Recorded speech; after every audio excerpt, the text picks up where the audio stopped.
Como é que esse debate eterno e contínuo entre fé e teologia? Até que ponto o conhecimento teológico, que hoje em dia está tão em voga, que a gente vê tantas pessoas se arvorando em disputas, por dizer que, olha, eu conheço o Códex Divino. Como é que você equaciona a profundidade do conhecimento acadêmico, que te exige ter o que você faz, e a devoção da mangueira?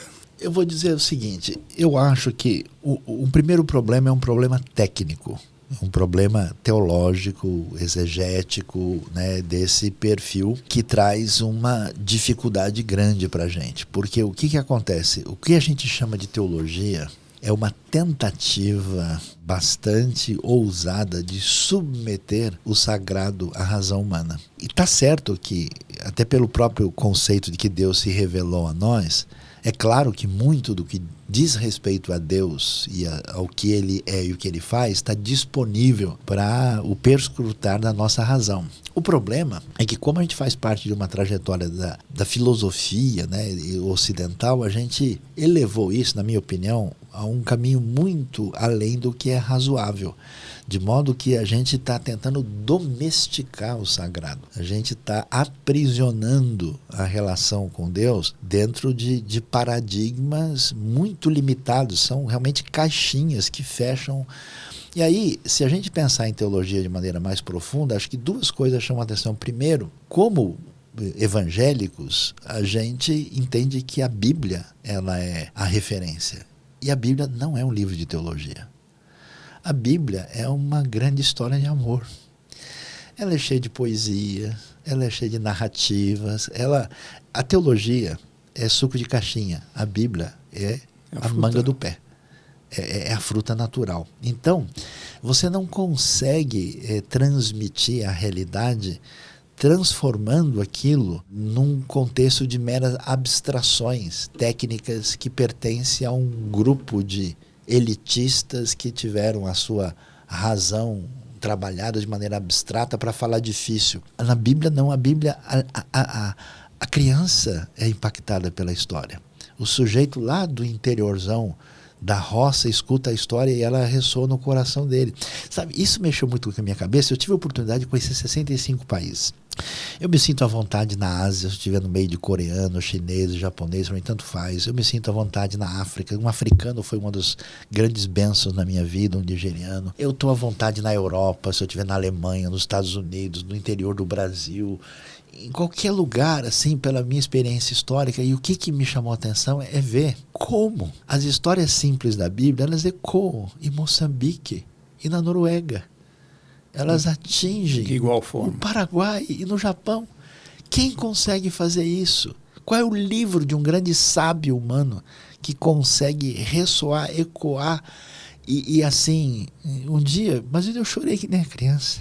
Eu fui para a Amazônia, cheguei lá, ó, tem uns índios te procurando aí. Eu falei, não fui eu, hein?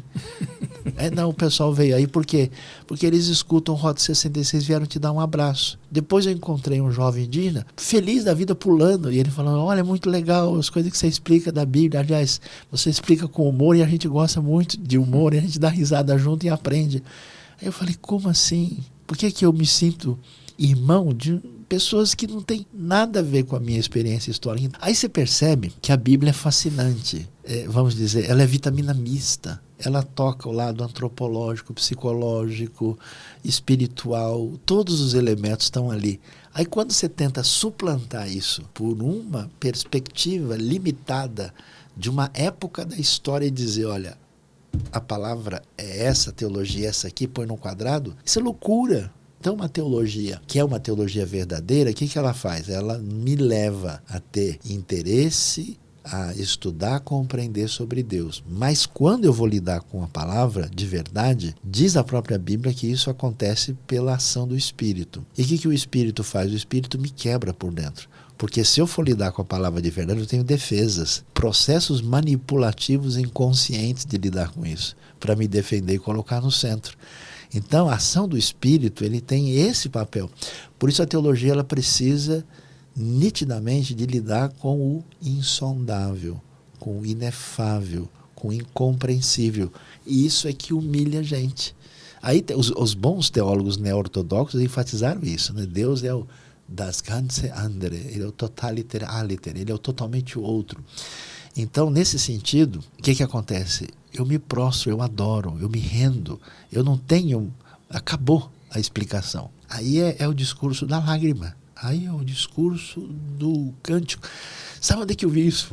De maneira muito linda. Uma tribo indígena do Paraguai. Eles iam ser extintos, totalmente destruídos pelo pessoal que ocupou as terras dele, até que alguém lhes levou o evangelho. E eles foram salvos. A comunidade toda é seguidora de Jesus. Aí como é que eles fazem? Eles abraçam uns aos outros e dão um grito. Do fundo da alma, porque Deus se lembrou deles, foram preservados. Então explica isso para mim na razão. E o outro problema é a academia espiritual. A gente fica intoxicado se a gente não faz bem para as pessoas, se a gente não segue, porque o que é uma teologia de verdade? É amar Deus sobre tudo e ao próximo como a si mesmo.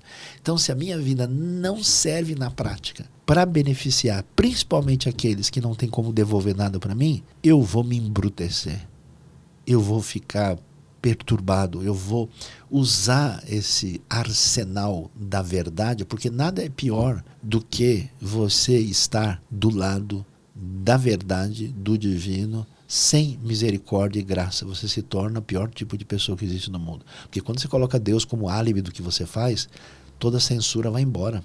O primeiro assassinato da história acontece depois de um culto, Caim e Abel. Então o pessoal não faz ideia